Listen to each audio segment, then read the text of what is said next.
The most important thing that I learned was that I was a beautiful spiritual being having an earthly experience. Welcome to the JeffMara podcast. If you're listening to this podcast in your car or on your iPod or whatever, there also is a video of this on YouTube called JeffMara Podcast.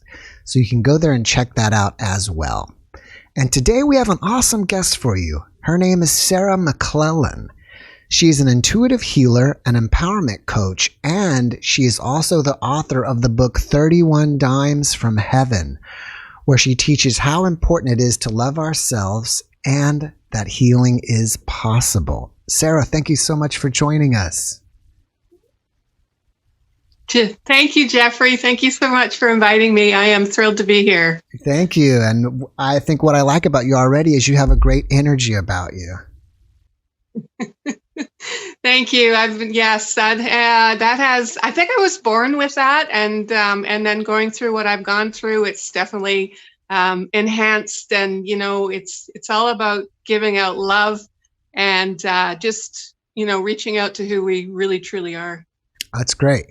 Now, I normally don't like to do this, but I think it would be appropriate for this podcast. Can you please give us a little life history? And then we'll get into what happened to you and what caused you to have an NDE.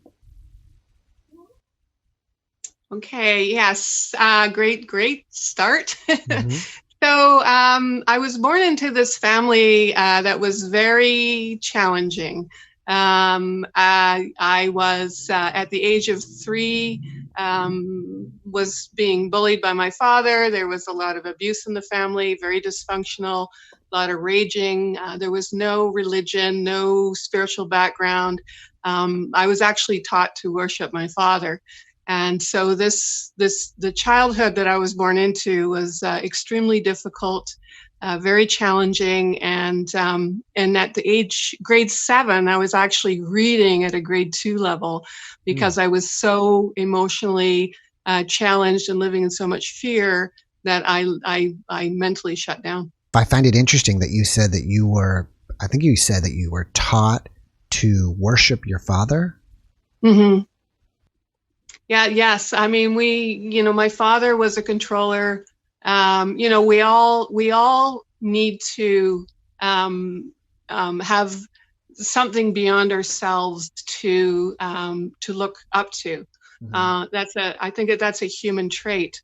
And when you're not taught on a spiritual level, then you need to find someone to worship on a physical earthly level. Mm-hmm. And so my father made it very clear that he was the ruler of the family and that we were to make him happy, so to speak. Oh, wow. Okay. Yeah. Very interesting. Let's fast forward then to your accident and what happened. Let's start on that day. So it was 1987 New Year's Eve. Okay. I was 9 months and a week past my due date, pregnant, mm-hmm. and I went into labor. Mm-hmm. And then the labor, progressed very quickly. I went to the hospital. And then the labor slowed down, and the doctors discovered that I had actually had shingles, and they didn't want me to do a natural birth. Interesting. And so what they did, because they said it could have caused blindness to the baby. Were you in an active form of shingles? Like, did you have the splotching on your skin at that time? I did actually, and it was on the actually inside of my leg. So wow. They were very concerned about her being, exposed. Having exposure. And so my partner decided he was going to go get a pack of cigarettes, and I was wheeled down to OR on my own. And because I relaxed, my labor sped up, and I ended up in transition very quickly. Mm-hmm. And of course, it was New Year's Day, and all I could hear was all the nurses and doctors talking about their parties and what they had done that night before. Uh-huh. And there I was in this hardcore labor, I remember just hanging on to the railing of the bed, because they had put the railings up, uh-huh. just trying to get through the labor. And this beautiful nurse walked up to me. I'll never forget her. It was like my angel. She walked up and she knew what I was going through. She could see how I was struggling, and she wheeled me into OR. And they put me on the operating table. You know, of course, they pinned me down. I could hear my heartbeat. I could hear the baby's heartbeat. And all these people were still just talking about what they had done. They weren't validating me in any way. Mm-hmm. And I just remember going into panic mode. I can remember feeling like a deer in the headlight. My eyes were bulging and I was freaking out. Were you wondering, wow, I hope these people aren't still hungover from last night? Well, I didn't feel valued. I felt it just reinforced my life story. Right. Yeah. I wasn't valued. I wasn't a person. Yeah. I wasn't, it just reiterated in my mind that, I wasn't worth anything. And that's how I felt at that moment.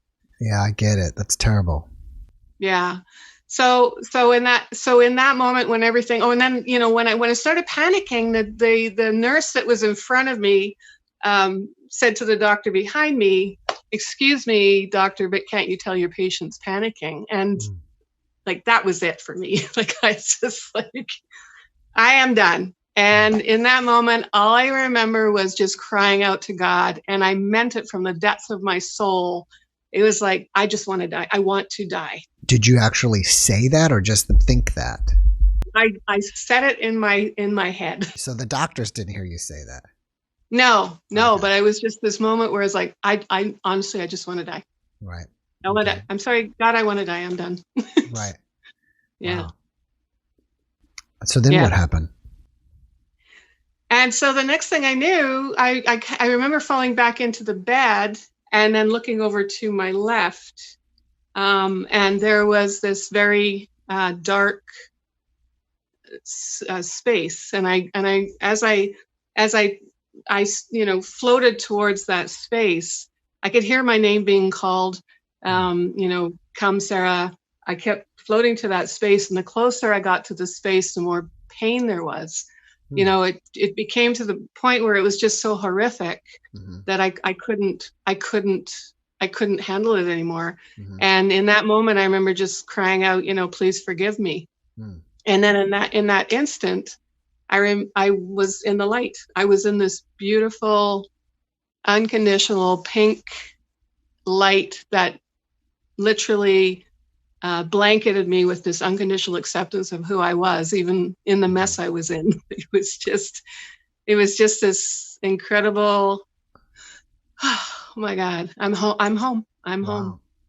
Yeah. Did you see anything, or all you just saw was bright pink light everywhere?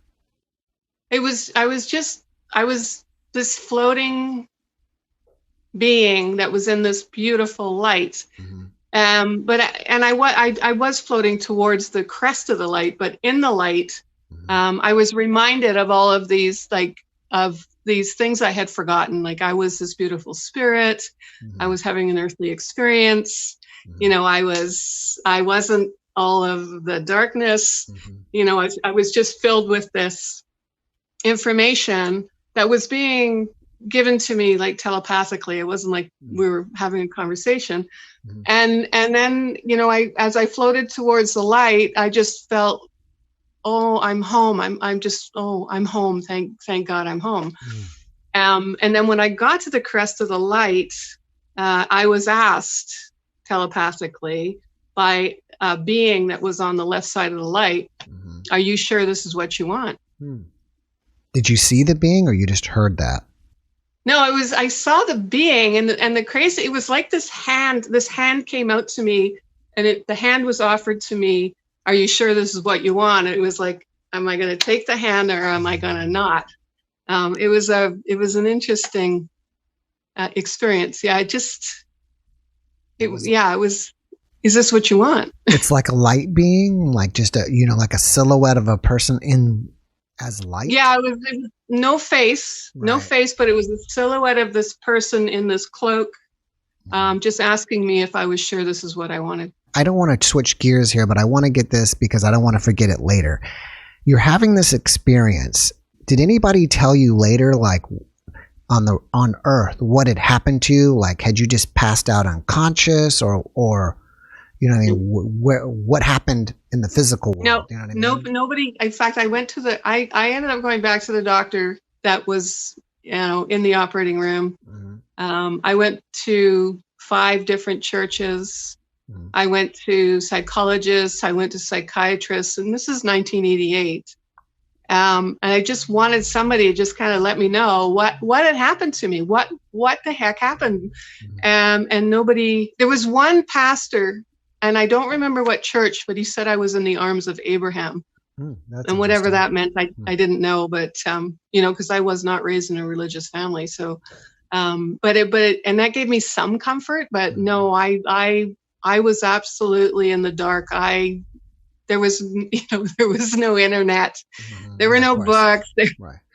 I think you answered me, but I just want to make sure. While you were in this other place, had you fallen unconscious, or what was going on with your body in the earthly world while this experience was going on? The only answer I got from the doctor that was in the OR said that my blood pressure dropped. Okay. And he showed me a chart, and he said, yes, your blood pressure dropped there. Mm-hmm. But there was no answer. However, the next day I had bitten all the inside of my mouth. I had a hemorrhoid that was the size of a walnut. Wow. Every muscle in my body was in pain. And, I've kind of come to the sense now that maybe I might have had a seizure. I don't know. I was definitely a gestational diabetes at the time, which they hadn't. I know now that that's what I was dealing with. Mm-hmm. But no, there was no diagnosis from the doctor or anybody. I'm assuming they put you under, they saved you, and they delivered the baby C-section. Yep. And so you woke up the next day, baby's delivered, but obviously in pain and all this other stuff. Well, they woke me up in post-op, of course, right. And told me I had a 9-pound, 10-ounce baby girl. Oh, okay. Which also indicates gestational diabetes. Mm-hmm. And then, the next night, I woke up, and my partner at the time that I was living with was in the room. I immediately did not like him. I didn't want him in the room. Right. And the next morning, I remember waking up and looking out. It was, of course, January. And there was this family that was skating on this pond out the window. And it was, probably, half a mile, not even half, like a while away. Mm-hmm. And I watched them. I watched how they were skating, and I watched how they were interacting with their little girl. And I remember thinking that's what I wanted for my daughter. Well, that's great. All right, let's get back to your experience. So you were in the pink light. This being came out, asked you, is this what you really want? And then you decided, I guess, no, I'll come back. Or I don't know, I'll let you answer that. So what happened? Yeah, so are you sure this is what you want? And in that moment, I was like, no, I need to go back and do what I was meant to do. Mm-hmm. It was just this, nope, I need to go back and do what I was meant to do. And then everything just started spinning, like the dark and the light and everything. All of it started spinning really, really quickly. And then I remember going back in to my body through my head, and I looked up and I could see these like raindrops on a pond, but I could see these kind of bubbly things in my eyes. I had a high-pitched hum in my ear, and I remember thinking, oh, I'm under anesthetic. And then I just settled back into my body. And I can't say I was happy to be there. Yeah, of course. I wasn't. Like, I was disappointed, but. So did you have anything else go on in that experience? No, I just, I was just filled with incredible unconditional acceptance of who I was. And I think that was the healing point for me, was that I was completely accepted for who I was, even though I was in all the mess I was in at the time, Well, that's interesting. So I guess you're saying that not only were you accepted in that place, but you also perhaps finally completely accepted yourself. I did. Yes. As a spirit. Right. But when I came back to my life, it was not like that. Mm. Oh, that's interesting. Had just this one experience, but what happened was I tried to go back into my life as it was with a new baby, and I couldn't fit back into my life anymore. Okay. So how did you start adjusting to that? What did you do? Well, it was terrifying. I literally was in the audience now looking at this chaotic, cuckoo, abusive life. With his children that were absolutely crazy, and he was crazy, and my family was crazy, and I was sitting in the audience with a new baby looking at all of that going on, and I honestly had no idea what the heck was happening.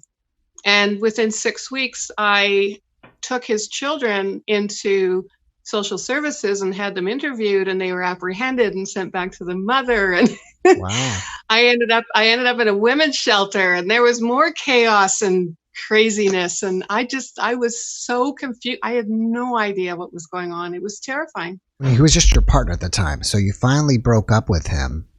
And then it took 2 years. It took 2 years. Yeah. So what happened was his children were taken away. They were apprehended by the mother, or they were taken and sent back to the mother. She was in Ontario, and I fought for those kids to get into therapy because I knew there was something wrong with them.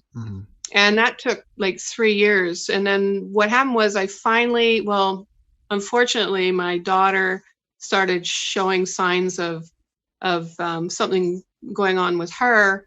And I ended up realizing I had to leave the house, and she was 2 years old. So it took me 2 years and that was even a struggle because he had me so messed up in my head, and I was so confused with everything that was going on.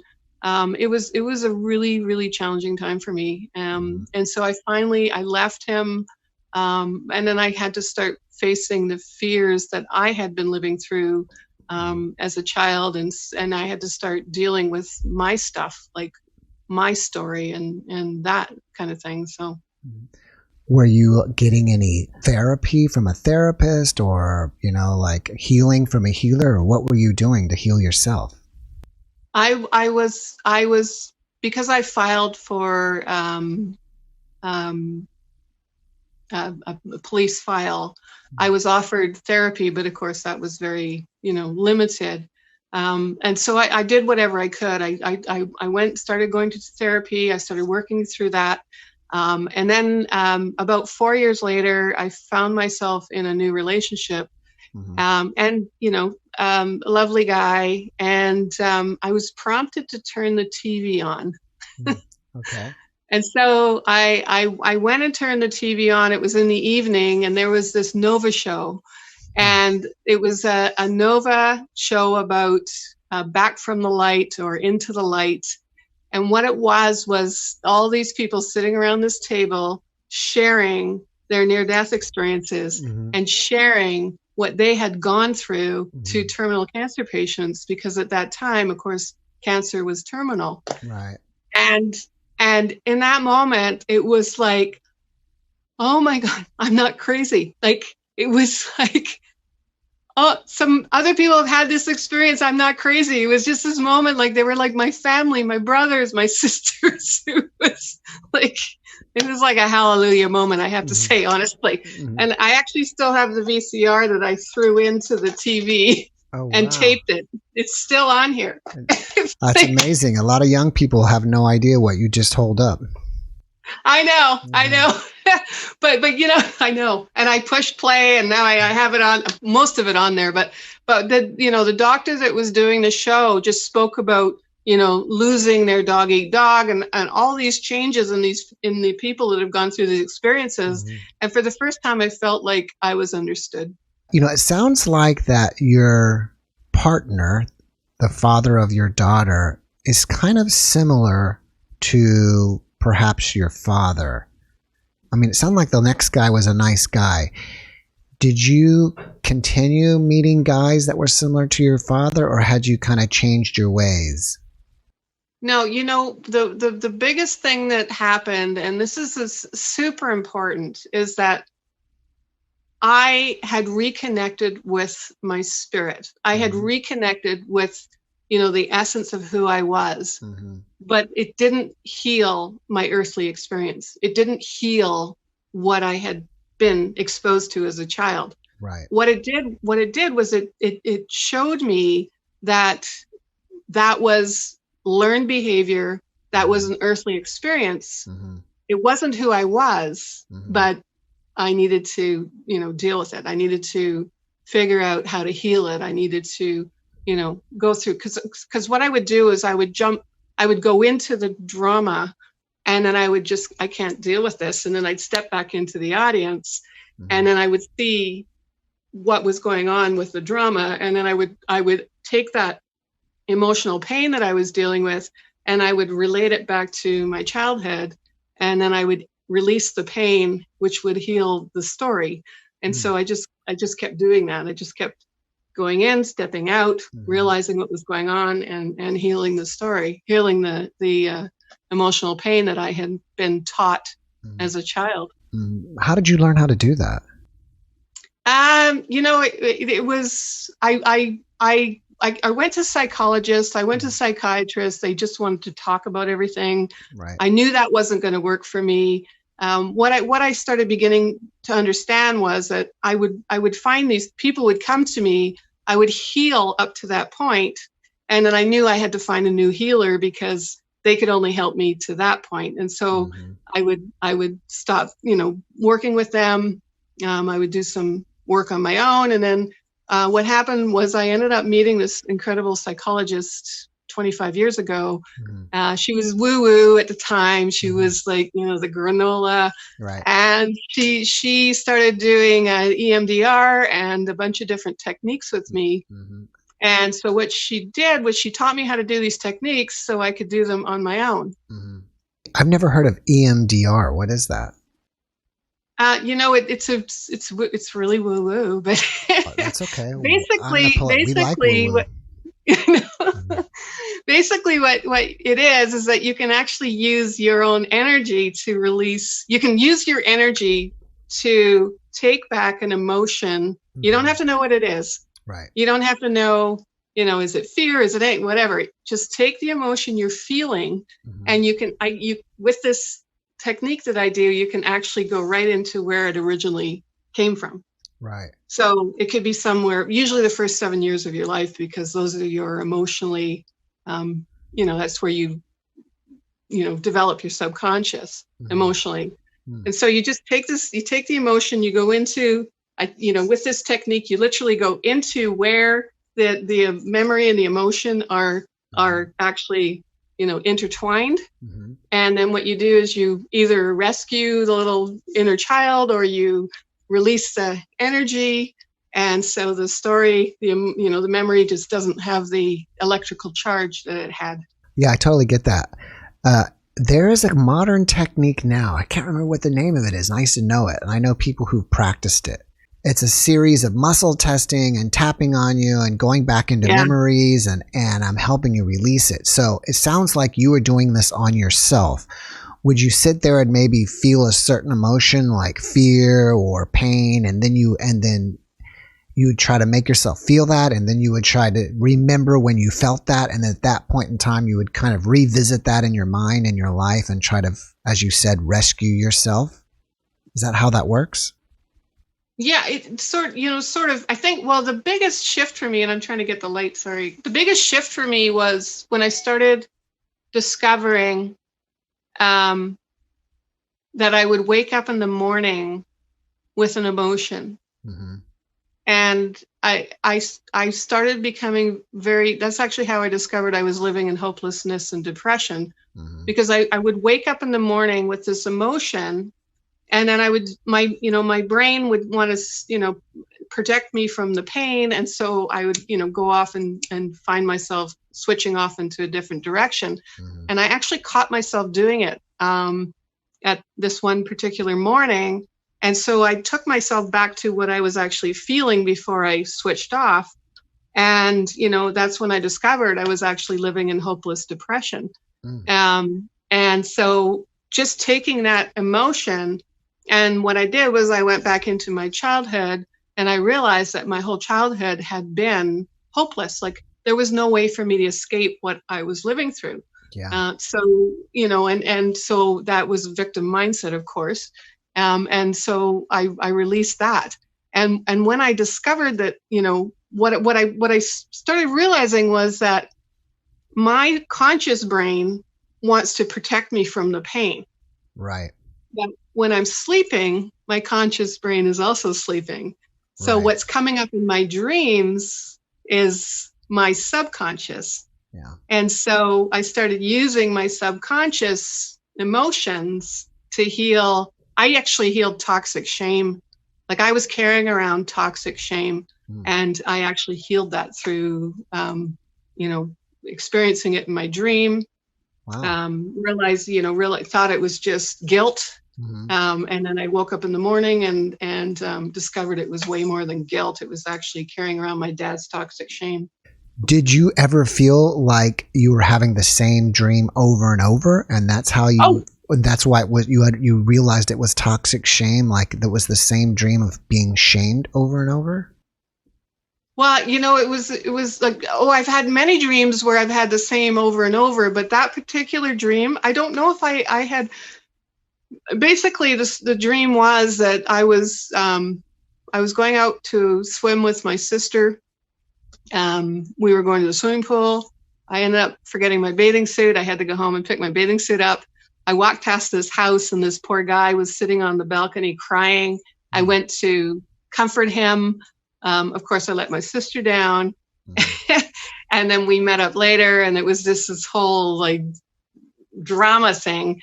And in that dream, I felt so guilty because I had let her down. And then it just went into, more of what it actually really was. And the interesting thing was, and at a couple days before, I had watched Louise Hay. She had this movie.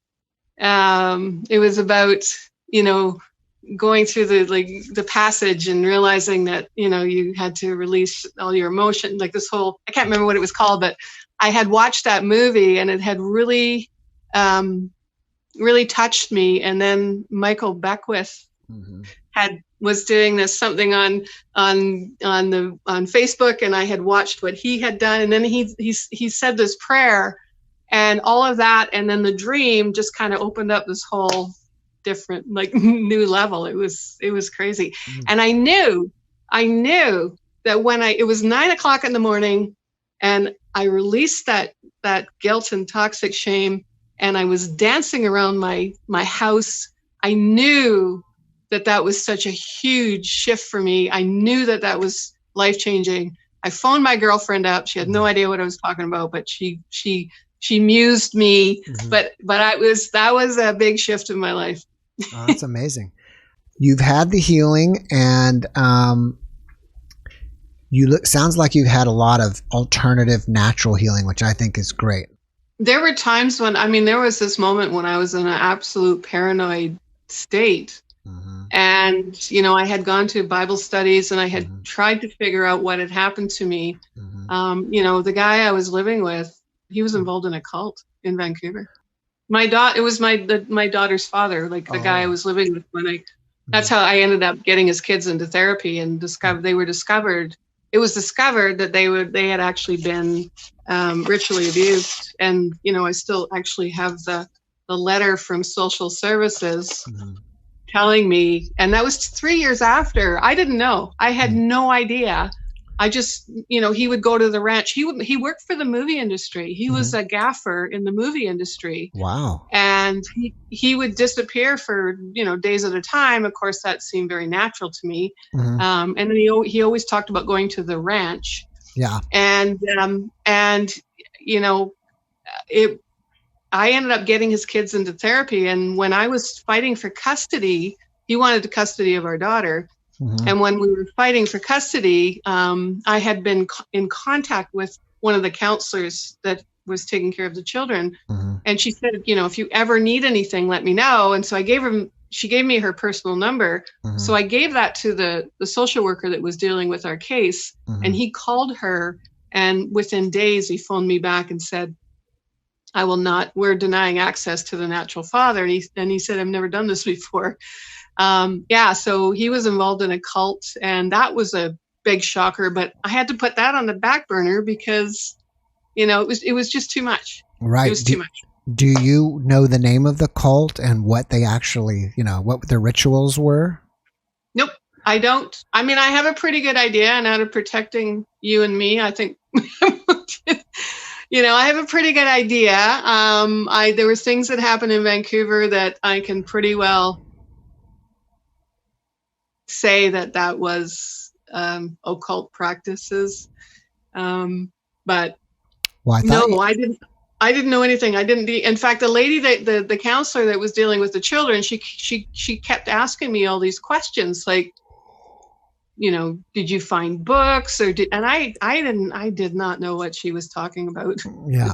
Well, I thought you mentioned earlier that you said that his children were victims of ritualistic abuse.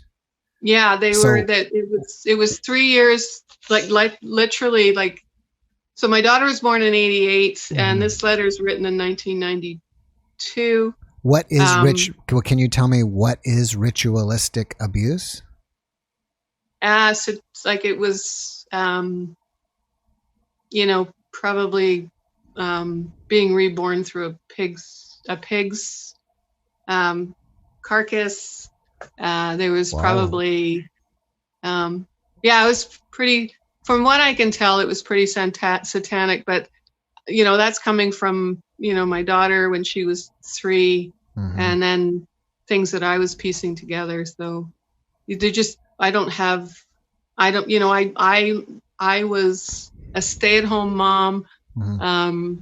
He would go to work, and I really had no idea. I had no idea. Did he just like say, I'm taking the kids to work today, and that's how they would disappear and go through this rituals, or what happened with that? No, my understanding when I first went through my experience, I was having trouble sleeping, mm-hmm. and I got some Ativan, I believe it was. And right. So I would take half, and so he actually started hoarding my pills, mm-hmm. and he would take them at night.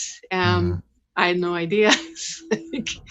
Honestly, it was like crazy. When I think back now and how naive I was and all of that, I don't, I'm piecing it together myself. So. Mm. Wow. That's real interesting. Interesting that he's in the movie industry as well. Well, he's passed away. He's passed now, but mm-hmm. yeah, he was involved in the movie industry. I wonder at that time were other people also in the industry that was in his same group. Yeah, I mean there was a ranch, and I hung out with them at times. There were they would have parties, and of course I would go, and mm-hmm. So I kind of knew. So I don't know. I mean, I met, Audrey Hepburn and Katharine Hepburn, all of those people, but, but I don't think they were involved in it, but there was definitely this group that hung out together.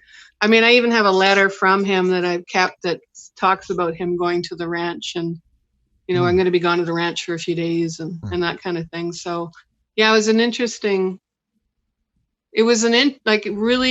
now, now that I'm out of that and I've been able to process and, I've been on the other side, wrote the book, and now I'm on the other side. It's easy. I can look back on it and go, oh, okay. I can start piecing these pieces together. I mean, mm-hmm. I don't know if this should go on the show, but I don't know if you heard about Robert or the prostitutes that were missing in Vancouver. No, I believe that they were victimized and burnt at the stake as part of the ritual. Wow. No, yeah. I'm down here in Texas, so if you were to look at Picton, the Picton trials in Vancouver. When was this? It was probably late 90s. He had a farm in Mission, and my suspicion is that because they started finding all of the teeth and all of the parts of quite a few of the prostitutes. And there was an event that one of the social work, the psychologist that I was working with, she was working with my daughter, and she shared a story with me that would indicate that was what was going on. Mm-hmm. When you say in the film industry, was he like in major motion pictures or like B movies or like, you know? No, these were like major shows. This was he was a gaffer. You know, there was major shows in Vancouver. A lot of it was California, and then in the 70s, you know, a lot of the movies came to Canada because it was cheaper to film. Right. And there was Lionsgate, which was one of the movie producers, and then other ones. And the one show I remember was some rancher, can't remember his name. Probably what I would call like a Canadian series, like a Canadian movie series kind of thing. Right. Mm-hmm. Wow, that's interesting. But then they also, a lot of the movies came up there. A lot of the movies came up to Canada because it was cheaper than filming them in the States, right? Yeah, I think there's like, maybe they don't have to pay maybe the union money, maybe they get like tax breaks too, or there's, you know, I'm not in the industry to really know about that, but I do believe it's a lot cheaper for them to do that. And I think nowadays a lot of film is made out of, or they produce a lot of films in Toronto area. Right. Maybe still Vancouver. And Vancouver. And Vancouver as well. Yeah, I don't really know for sure. But I mean, that's an amazing story, and good for you that you got away from him. Well, when you start thinking about what's going on in the world today, you start thinking about the cult being involved in the movies. Yeah. Yeah. Yeah, I mean, you know, yeah, we could go way down a rabbit hole of conspiracy. Oh, we could. I have a feeling we're on the same page. Yeah.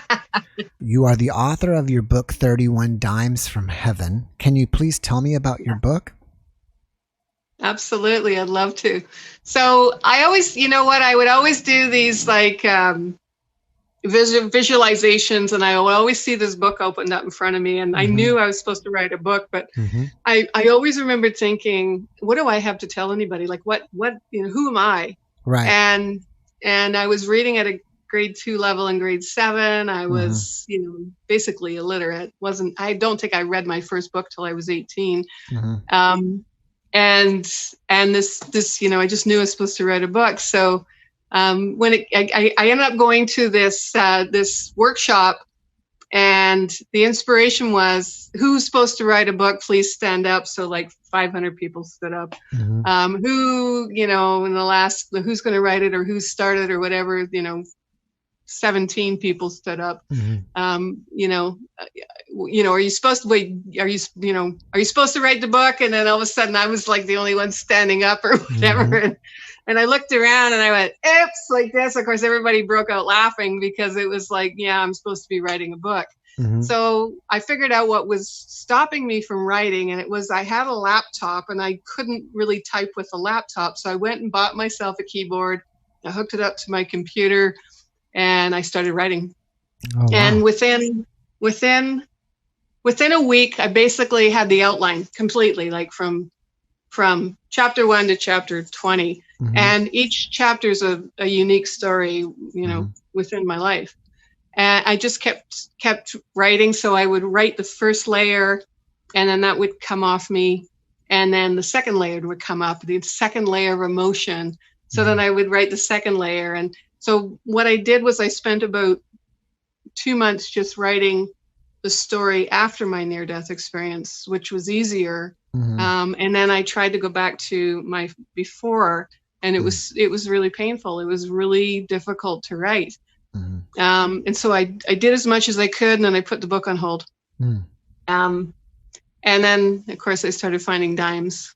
You know, like these dimes kept showing up, and there was this one moment where I was in this basement suite. I was in a very dark place in my life, and I was feeling really low, and I woke up in the morning, and I ended up I sat on the stairs. I was putting my running shoes on. I would go power walk when I was feeling really low, because that really would amp up my endorphins, make me feel better. Yeah. And so I sat down on the stairs. I looked in the corner, and there was this dime sitting there, and I'd seen this dime. Like, I'd seen it, I don't know, 20 times, but for some reason, there was this voice inside me that prompted me to reach over and pick the dime up. Uh-huh. And so I picked it up, and right in that moment, this voice said to me, "Sara, what do you believe to be true that isn't true, that's creating this mess?" And it was like present moment. Bam. It's like, there I was, like transported into the present moment. And I started looking around about how I was living. And it was like, wow. And that was the first time. Did you kind of have that same kind of thought process every time you found a dime, or was it a new thing that you had to discover about yourself? No, it just kept bringing me present moment. Like, I kept finding, and it was ridiculous. I mean, I even found a dime between two Lamborghinis. Like, oh, wow. And then the 31st dime is a fun story. So I was at that that workshop, about writing the book. And I was literally working with a client. My phone rang. I was in real estate. I was a realtor. My phone rang, and I went to answer my phone, and I'm talking on my phone, and I look down on the ground, steps down, and I see this business card. And I look at the business card, and then I realized that it had been raining. And I was like, oh, it's been raining. And so after the phone call, I was working a deal, closing, wrapping up a deal, a sale. And I went down to look at the business card because I knew it was mine. It was my business card. And right beside the business card, there was a dime. Oh, that's amazing. That was 31. Are you still finding dimes today? I am. I am. And you know what? It's taken me a long time. I always thought it was my grandmother, but my dad has been gone for 30 years. He passed away in 1989. I spent a long time working through my recovery and my forgiveness. And I've come to realize that it was actually my dad that's been putting these dimes in front of me. Oh, wow. That's amazing. Yeah. He's been guiding me. I've got goosebumps right now from here to here. Wow. He realized what he'd done, and he was, apologizing to me and guiding me on how to heal and what I was meant to do. Yeah. Wow. That's an amazing story. Thank you. Yeah, that is amazing. So you wrote the book. How long has it been out for? 2016. Oh, for quite a long time then. Yeah, the second one's already coming in there. What is the second book going to be about? I have such an understanding about narcissists. Like, I could tell you inside out, backwards, frontwards, all about them. I got a lot of wisdom in there. I've been so guided and so inspired, and my own healing, and there's nothing more important than helping people heal. So it's just this whole mesh of information that I just want to get out there. I think it's going to be about narcissists, because I think there's so many people out there that struggle with dealing with narcissistic relationship. I mean, at some point, I guess we're all a little bit at least self-centered. But absolutely. But you have to be. But I guess maybe with the internet and Facebook and Instagram and all these other things, maybe that's making us become more narcissistic. What do you think? I think, it's interesting, because I think people are searching. What happened when everything got shut down? All of a sudden, everybody had to start to face their truth. And that, and it was so ironic because, when all this came down and I realized that everybody's, north point, everybody's understanding everybody's, like, their safety net, was pulled out from under them. Mm-hmm. They literally, the rug was pulled, and they had no North Star. Yeah. And that's exactly what happened to me when I had my near-death experience. So, I could really relate to what everybody was going through. Like, I could totally, it was like reliving. I actually had to deal with some of my own fears and tried to, because it triggered me. Mm-hmm. And I went, oh, this is really weird. And then I realized what everybody else is going through, yet I went through it alone, 32 years ago. Right. Mm-hmm. So, yeah. And so, that was an interesting shift for me. Mm-hmm. And, and so what I'm doing now is I go on to all these different, platforms and Facebook, and I just speak as truthfully as I can without being harmful, just to have people, and they go, oh my gosh, you make so much sense. Oh my gosh, you make so much sense. Oh my gosh, you make so much sense. It's not complicated. Healing is not complicated. It's very, very basic and very easy if you can open yourself up to it. When did you become an intuitive healer? I think, I think I've always have been. I've always had that ability to listen between the lines. That's kind of how I explain it, because when someone talks to me and shares some of their journey, I can actually almost pinpoint where it started, what they're struggling with. I don't always tell them that because it could freak them out, but I can pick up on what they're saying, and just with a few strategic questions, I can literally take them back to what needs to be healed, and then just do a process and help them heal, like right then and there. The only thing I always warn people is that you have to be really ready to heal, because this isn't like a 4-month therapy. This is like, okay, let's get down and dirty, right? Yeah. Oh, that's amazing. How long have you been doing? I've been certified. I'm a certified transformational coach, empowerment coach. I that's only been like 2 years, but I've been helping people heal for like probably 15 years. Mm-hmm. So, I noticed that you said you're also an empowerment coach. Isn't that kind of the same thing, or is that a little bit different, being an empowerment coach?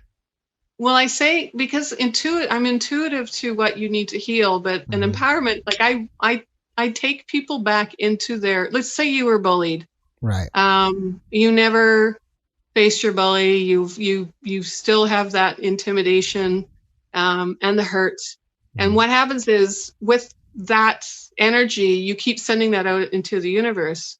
And so what the universe does, it just keeps matching.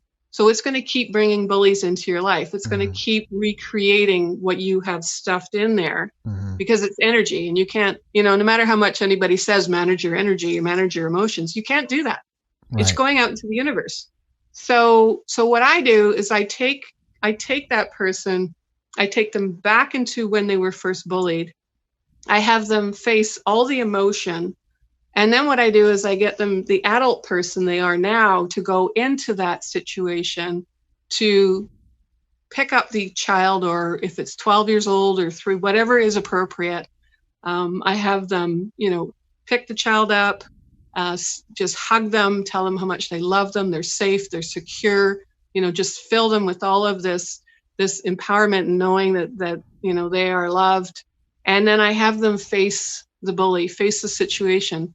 I tell them, do what you have to do to take back that power. If you have to punch them in the face, you have to swear at them, there's no right answer, but do whatever you have to do to take your power back. And then when they fully take their power back, then I have both of them walk out together, supporting each other back into the present moment. That's interesting. Is it kind of done like under hypnosis? I mean, no. A lot of people, I think, or at least in a relaxation, a lot of people, I think, confuse hypnosis as like, okay, I hold the watch in front of you and then, okay, now act like a pig, or whatever. But I mean, when I say hypnosis, is kind of just like you put the person in a relaxed state, maybe they're laying down or sitting with some, music, and then you have them kind of visualize this stuff. Is that the way you're doing it? Yeah, you know what? I really it's completely individual. I don't have a script. Mm-hmm. So what I do is I have them go back. Oftentimes they don't tell me even what they're experiencing. I just want to know how old they are because, for example, I dealt with a young man that had been abused at 12. So you're not going to pick the 12-year-old up. You're going to stand behind the 12-year-old and you're going to support the 12-year-old. If someone's 3 years old, then you're going to pick the 3-year-old up and hold them and hug them. And, it's just a different scenario, but that's all I need to know. Right. I don't go into, the script and this and that and walk through this and that. Right. Yeah, no, it's just a hand, like it's the person doing this process to themselves. And go ahead. I was going to say, so let's just say we were having like a mock-up, session together, like just like you and me, we kind of play with it a little bit. Like, I would be here and I'd be like, yeah, Sarah, I'm coming to see you because I just have this problem with bullying and maybe some insecurity and can you help me with that? And then you would probably just say, okay, tell me about when you were bullying, or what would you do? I don't want to go into full, we're just making this up, but I was just kind of curious on what you do in a session. Or how you do it. So my intuitive nature would have already clicked into a bunch of different things just by being the person. Right. Yeah, I was just thinking about that. I said there's nothing intuitive here, so since we're just making it up, it's hard for me. It's hard for me to put you in that situation. I can actually sort of I can look at a picture and give you some kind of idea of what's going on in their life, just by facial expression. Mm-hmm. It's just weird. It's what I do. So I can pick up a lot. I had this woman that I was working with a couple of weeks ago, and we were chatting away, and I figured out why she has rheumatoid arthritis. It just came to me. It was like, oh, okay, I get what's going on. Yeah. So it's just this, and I was working with another guy that we were, went back and rescued his little boy from his dad, who was a major, and he wasn't purposely being a bully, but he was a bully. Mm-hmm. And then he walked out with his little 3-year-old. And I said to him, is there a swing set around where you live or something? Because you need to go swinging. Mm-hmm. And he was like, oh my gosh, I used to go swinging when I was a kid. It was right by my house. And, it was just, and that's sort of what happens is I just get these, this information that I use and help people. So, do you use any of your experience as being a healer or a coach in your book? It was written in 2016. I did a lot of healing through writing the book, and I share all of that with the book. I broke through toxic shame, and that's kind of where I left it. Mm-hmm. And when I broke through the toxic shame, this whole other level of me came out, where I was more, deeper conversations, more in tune with people. Mm-hmm. And that intuitive has really, gone from 16 to now. Mm-hmm. I've really honed in on it. And I think that's a lot of what the next book needs to be about, is how that happened. And it's just a natural state for me. It's not that I try. I just see, I just see what's going on. And it's been especially the last 2 years. Is that your full-time job at this point? It is. Wow. That's great. Yeah. That's great. Yeah. Can't say I'm doing really well at it financially, but you know what? Mm-hmm. I work with people that can't afford either, because the last thing I can do is turn my head away from someone that's in pain. I can't do it. Is that like your life's passion? For example, do you love that? Or if I gave you $100 million, would you still do that? Or would you do something else? No, I would do it, and probably for free, like everybody. Mm-hmm. My goal, my passion is to teach people how to do it and go teach other people. That's great. Are you actually are you actually teaching? Have you ever thought about getting into that? Yeah, you know what? I worked with special needs for. I've always been like what I called the teacher wannabe. I worked for the school district in my town for 15 years. Love the kids, and I called myself a teacher wannabe. Well, I think it's great. You know, when I was a chiropractor, and I still today, I mean, there's nothing. There's almost no better high, for me at least, than taking someone and with your hands, you know, getting them out of pain. I literally could do that for free. I mean, you know, I don't know what people believe or not believe about chiropractic. I tell people it's a science, not a religion. You don't have to believe in it for it to work. And you can't fix everybody all the time, or even just everybody. But we and they do help lots of people. Helping people and getting someone out of pain it's a real high, and I could do it for free. The problem was that I still had to pay the bills. And I really didn't like the business of medicine that much, but you know, you've got to pay the rent and your insurance and the telephone bill, and right. It's unfortunate to get into all that. So I can totally get where you're coming from, that, you know, you really enjoy helping people. Yeah, I do. It's, you know, I spoke to a young guy a couple weeks ago, and you know, I said, like, you know, financially, and he said, I don't have any money, and I couldn't I couldn't say, okay, bye, see you later. You know, so I did 2 sessions with him and completely changed what was going on in his world. So it would be amazing if you changed his world so much. He got a job, and then he said, hey, Sarah, you know, I couldn't pay you, but you know, I made a lot of money, and here's a couple $100. I'm going to send you a check in the mail. Yeah, absolutely. And you know, the key thing for me is that I've been through so much in my life that I can understand your story. I can understand you. Like, I totally get it. And you know, I share with them what I've gone through, and you know, there's this connection, and that's a big part of it as well, right? Do you have anything else that you're working on right now besides the book that you want people to know about? No, I just, you know what, I'm working on the book. I'm open for anybody that needs, you know, what do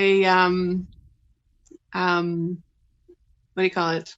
Sorry, having a moment. You know, a console that feels that they need to heal. If they want to, you know, reach out to me, I'm more than open. I'm thinking of starting a master class where I'm going to be just teaching. See, what I teach can be, you know, rescuing your inner child, but it can also be relieving mental blocks, mind blocks, something that's stopping you from being successful in your business. It can be, you know, recurring memories, because when you have memories that keep coming up, there's emotion attached to that memory that needs to be released. So, you know, and then I teach people how to do it, so they can wake up in the morning and put it into part of their morning ritual, their morning, you know, program, morning process is to just go in and release whatever feeling they're having. And the feeling can be something very little as, you know, like a belief that I should be overwhelmed. I can literally help you release overwhelmed. I can help you release believing that you should be stressed or frustrated, or I can help you go in and release toxic shame and deep-rooted pain. So it's a very unique process. So, how do people find you? I mean, if they want to get some healing from you, how do they find you? On Facebook, or do you have a website? I have a website in process. It's called PresentLivingAcademy.com. That's my website, and then you can Facebook me at Present Living Academy as well. Oh, okay, that's great. And where do we find your book at? Besides, I'm assuming it's on Amazon, right? It is on Amazon. It's on Amazon and it's on Kindle. Both Canadian Amazon and actually all across the world.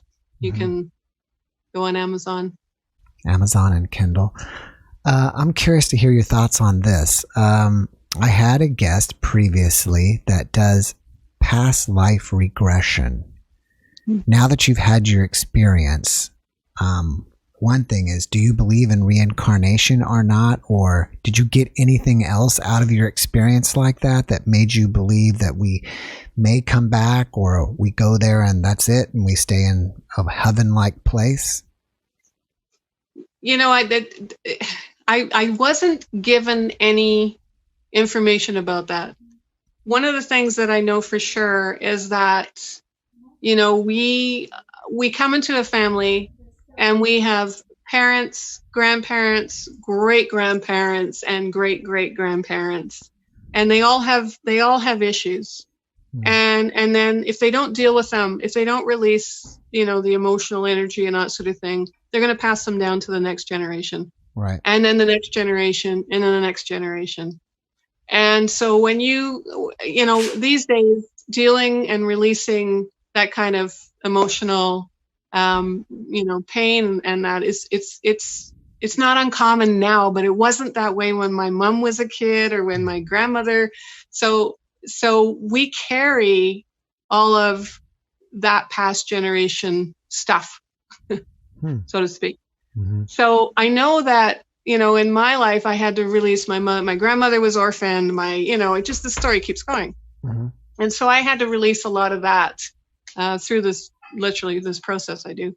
But as far as, past life, past regression, I honestly don't have an answer. It kind of makes sense to me, but I have no idea. It just wasn't part of my experience. Do you fear death now, or not fear death since your experience? I fear not doing what I'm supposed to do before I go. Okay, that's okay. But I don't fear death, but I do fear how I die. Like, I don't want to suffer. Right. I'm okay suffering physically, but I don't want to. Well, maybe I'm not. No.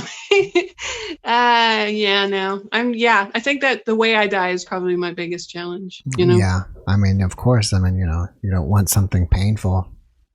Yeah. My babies are all older. They're gone and they're grown up and all that. So I don't really have that worry. But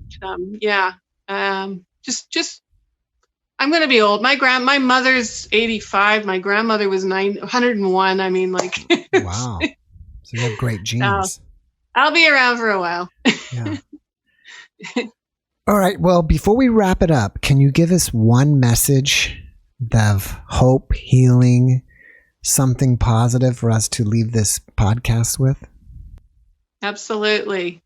So the most important thing that I learned was that I was beautiful spiritual being having an earthly experience. And one of the things that I discovered was that when I was in the audience, when I was out of the drama, out of the emotion, and actually in the audience, that's when I was in the present moment.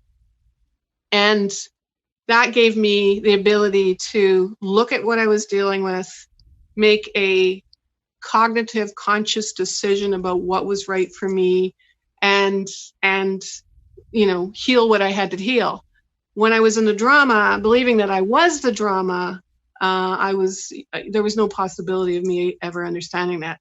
So go into pull out of the drama, and we've all done it. We've all had those points in our life where we have to make those decisions, and we mull it back and forth, and all of a sudden we pull back, we go into the audience, and we make a decision based on what's best for us. So, and that's when you're connected to your higher self. When you're in the audience, you're actually connected to your God, your higher self, your spiritual self, however you want to look, whatever you want to say.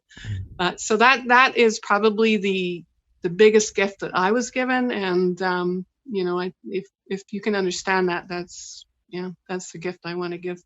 I appreciate you sharing that. I want to kind of expand on that before we go. I'm not really clear. And it's interesting that you just posted that. Like, if you understand that, because I'm not understanding that. Can you please give me a little bit more about what you mean by being in the audience versus being in the drama? So let's say you have a decision to make about your life. And you mull it back and forth, and then somebody says to you, get out of your head. Get out of your head. So then you get a piece of paper, you put a line down, you do pros and cons. I'm going to do the pros and I'm going to do the cons and figure out what's in my best interest. Well, when you're actually doing the pros and cons, you're now not in the drama. You're now pulling back and you're actually looking at it from a different perspective. Right. So the other way that you can look at it is, you keep losing your keys. Put your keys in your hand, put them on the table, and look at where you put them. Look at the table, look at the keys. And in that moment, you're looking exactly what's going on. That's the present moment. Right. And I guess the problem is most of the time, a lot of us aren't in the present moment. We come home, toss the keys. Our mind is still at work, not where, not at home. What it is we're defaulting into the subconscious. Yeah. We're defaulting. We're literally, our subconscious mind was created between the ages of 0 and 7. And that's, a lot of people don't understand that that's also your emotional makeup. That's what you're about. Like your emotions, everything you experience between 0 and 7 is your emotional intelligence. So what happens is something will, so let's say you're driving your car, you hear a song on the radio and bam, you're back in the subconscious because that's taking you back. And then you get to work and you go, how the heck did I get here? Right. I don't remember driving to work. Yeah. That's because you've defaulted into your subconscious. And so, if you start realizing that you can spend 95% of your day defaulting. Right. That's why when time passes really quickly as we get older, when we're young, we're still learning all of that emotional memory. We're like 0 to 7. Christmas is supposed to be 2 days and it's like 400 days in our mind, right? Like it's like forever. Right. Well, what happens is when we get older, we now have this emotional subconscious memory and we keep snapping back into it. So time just keeps going so fast.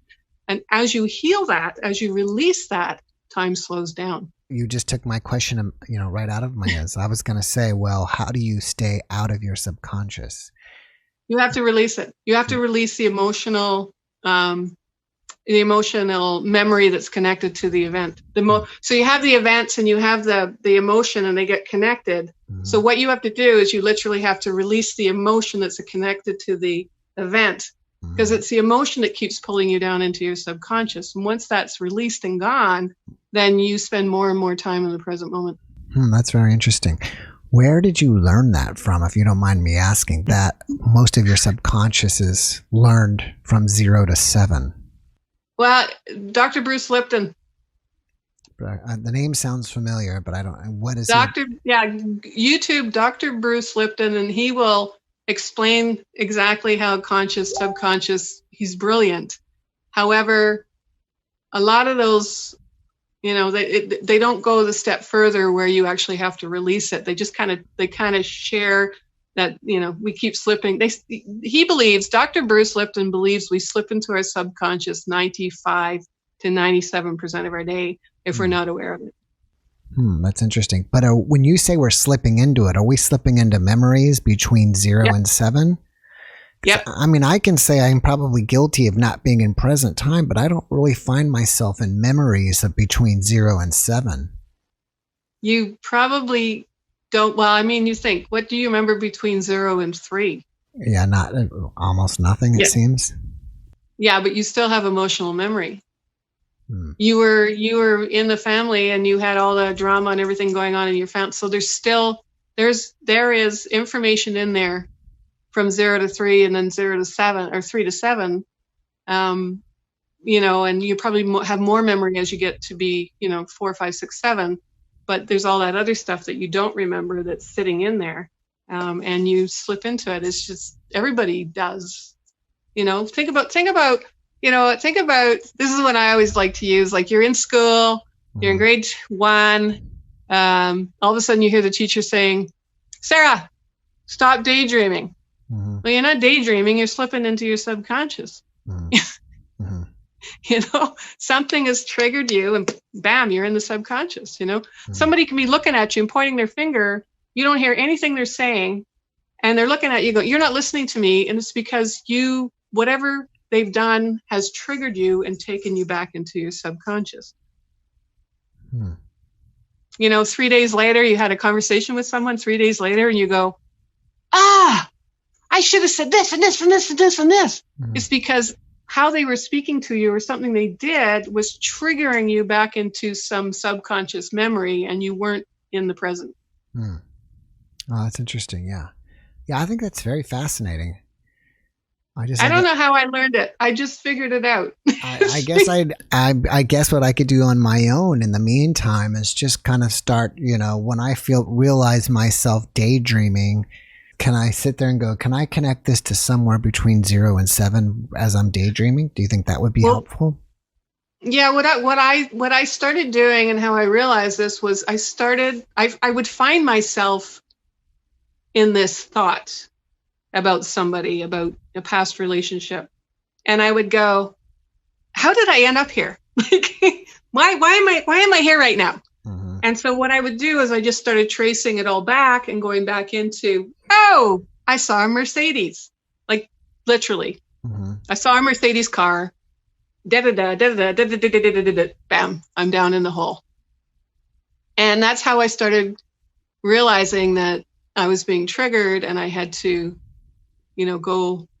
go in and release the emotion. So let's just say the Mercedes meant something to you at age 4 and something. No. Well, I mean, no, I don't know whatever level, I'm just guessing on, whatever. It doesn't really matter the age, but the Mercedes then you would say, okay, Mercedes triggered that. And then you would say, what happened in a Mercedes when I was a kid? And why is this a trigger point? And then you would think about, I remember when I was a Mercedes, my father slapped me for talking in the face, for talking too loud or something. Was that kind of how you would do it? Yeah, that's exactly. And then once you realize that, then that's something you need to release because there's an emotional trigger or emotional energy that's triggered, that's caught up in that memory. Do you think that the release would be just re-experiencing it again? That would kind of... No, the process that I do literally, it releases it. Recently I just honestly released resentment towards my mother. It was just something that came up, something happened, and I realized I was still hanging on to resentment. And so I just, used the process that I do. I went back in and I released, this feeling of resentment. And then, of course, the most important thing to always remember is forgiveness. Forgiveness, not just of what they've done, but also forgiveness of myself, because, I on some level let that happen. Right. Right. So you would basically, with your process, you would go back, you would try to see the event that happened. You would tell your younger self that everything was okay. Hug your younger self. You don't have to do that every time. No. It's just, you don't have to go in, those are the big events. Those are like the bullying events and the victim mindset, maybe, abuse when I take the adult in. But then there's other times when you can just do the process and just release the feeling. You just release it. You literally go through a bunch, like you don't have to try and go in there. The process that I do will actually take you, the emotion will take you right back to the original event. So you don't even have to, I just tell people, just let your thoughts take you where they're going to take you. Like there's no right or wrong. And you literally just go in and the original event will come up in your mind and then we'll rewrite the event. So, and then sometimes you just release a bunch of different events, and just let it go. And then what I do is I have the person, put positive affirmations into the molecular cells. Like I'd get them to go in and rewrite their molecular, cells. I am lovely. I'm loving. I'm whole. I'm whatever has to do with what they've just released. And I have them do that. They decide what the words are. I'm just the mediator. I don't tell them what to do, and I just let them do what healing they need to do with me, just being the mediator and supporting them into going into the proper protocol to heal. Right. Do you find that when you retrace the steps, like you notice yourself not in present mind, you kind of retrace your thoughts back to whatever triggered it. Once you get to the trigger, does it immediately come up what happened to you as a child? I mean, is it like, oh, Mercedes, aha, when I was 4, this happened. Is it easily to make that jump from the trigger to the past? No. And you have these events that happen as a child. So let's say, you had a narcissistic parent. You were bullied. You keep attracting bullies, narcissists. You keep doing that. So you get to a point when you're at this God or the universe will always throw it in your face over and over again. And it gets worse and worse until you finally, realize it. And so you end up with this narcissistic person. You keep going back into, the destruction of the relationship. But that's not the original event. That's just universe showing you what you need to heal. The original event is, usually between the first 7 years.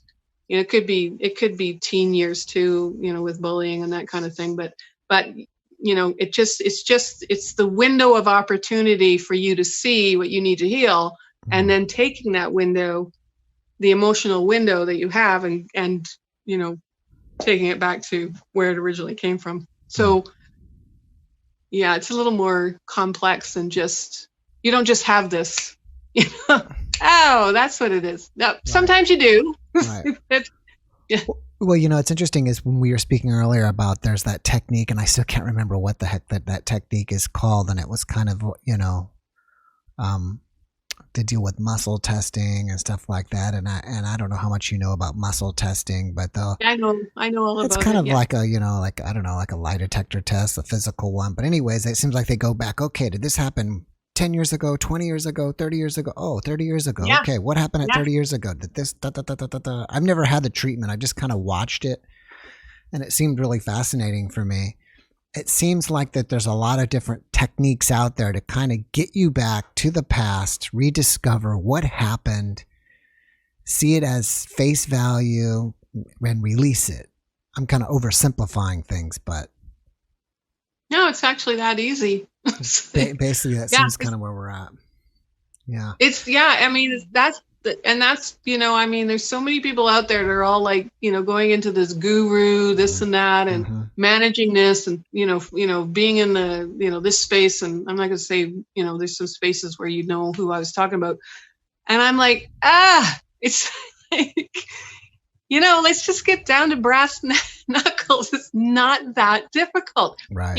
I don't want you to worship me. I don't want you to, I want to help you heal. Like, right. That's it. Like, let's just get healed. Let's get this done. Let me teach you how to do it. If you need to work with me, cool. But my job is to work myself out of a job. Right. I'm a coach. It's my job to work myself out of a job. I want you to be independent. I want you to, get your healing together. And, if you need me every once in a while, cool. But, that's where I'm at. I'm like, I have a really hard time with, I don't want you following me, worshiping me. Sounds like you're the opposite of your father. We don't want any worship of you. Yeah, that's true. You're right. It is. It's like, I'm not saying that if you want to work with me, that's cool. But, I help you heal so quickly that it wouldn't, you really, your life will change quickly, honestly. I feel like that all this stuff could be your third book. After you finish up the narcissist book, then the third book is helping people heal. I think the narcissist book will be really short. Like, I'm really blunt. It's like, denial is not your friend. I think that's just basically it. I really, the narcissist book, like because I broke through my toxic shame. And the interesting thing that I discovered was that I literally had the same pain. I was living in the same pain as a narcissist, yet I was the people pleaser. So what I would do is I would do everything I could to help him alleviate his pain and take his pain on. And, and he would dump his pain on me. So it was sort of this dance that we did. Yeah. So when I released my toxic shame, I realized that I also was living in the same pain as he was. It was just, managing it in a different way. Yeah. No, that's interesting. This was a really interesting podcast for me because it started out, I thought it was going to be all NDE, even though it was a very big part of your life. It's also a small part of this. All this, yeah, you went catalyst. And it went into a completely different direction, which I didn't expect. But still, it was very interesting. And I really appreciate you being on with me. I appreciate all your time. I wish you massive success with your book and your new books. I wish you lots of students and lots of new clients and anything else you want to be successful at. Well, thank you. And I'm sorry the lighting was so bad. I'll have to figure that out for next time. Oh, that's okay. That's okay. It's not a problem at all. Gives it sort of a Halloween kind of... Yeah, I'm going to make it look really spooky when we go back to the cult part. That's cool. You know what? It has been awesome chatting with you, and thank you for just the great questions, and would love to come back again. I have many other stories. well, let's get together when you have your next book out. Oh, there's a plan. Yeah, that would be great. Absolutely. So we can kind of, we can talk about the next book and see what's going on and kind of catch up again. I'd love that. That'd be great. Love that. Thank you, Debbie. Sarah. Thank you very much, Sarah. Have a great evening. Night. Bye-bye. See you later.